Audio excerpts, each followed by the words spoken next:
Here's the week 8 update on my YouTube 90 days monetization challenge. I'll hold this camera a little bit close. It's awfully windy. I hope my audio comes out here. I'm trying to hide behind a building. I had to run to the post office during the day to mail out some orders. So by the time I got back, the wind picked up. So here we are. But jumping into it, looking at my analytics in the past 7 days, I got 3.4 thousand views, which is good.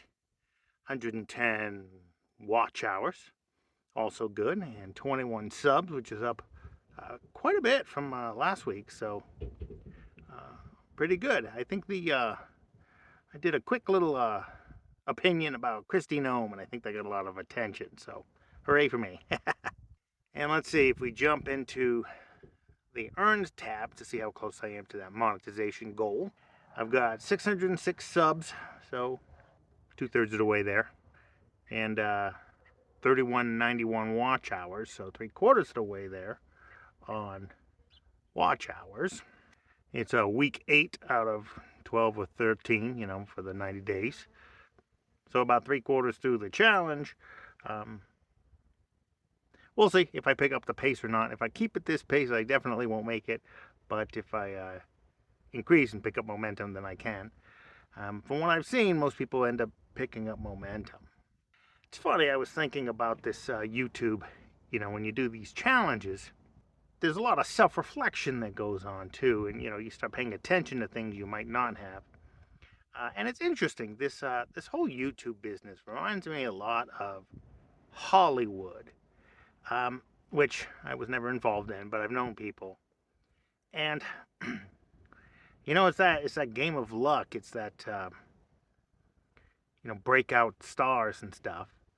But most people fail, give up, go back home. Then there's a mass of people who kind of grind it out forever. Think of some of these actors you've seen in hundreds of things. They get an episode of a show here, episode of a show there. No starring power, no lead roles, but they're working. They're paying their bills. You probably can think of a name off the top of your head. And then you can get your stars, your Brad Pitts, your breakout hits. Your people with 1 million or more subscribers here on YouTube. You must have heard of the 80-20 rule, right? 20% of the people get 80% of the money, or 20% of the people do 80% of the work, and obviously the reverse, 80% of the people do 20% of the work or get 20% of the money. That's pretty common. They found that's pretty universal in everything, not just jobs, but plant growth and everything in nature. And that's okay. I think that's a law of nature. We should accept it. And I think that's a good thing when we see it.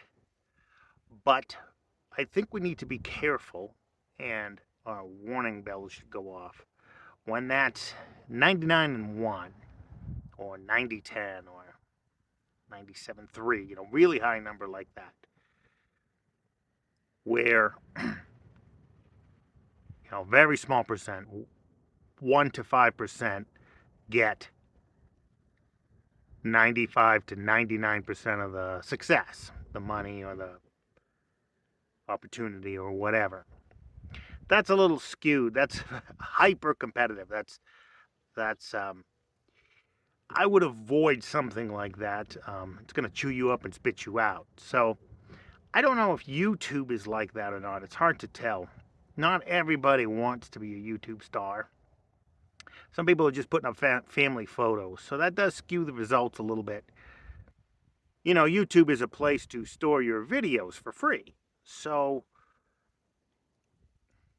not everybody is trying to succeed, and grow a following. And I guess what I mean by that is the amount of effort you have to put in. Even these successes, they've got entire media companies behind them, right? Dozens of people working on these videos, which is a lot.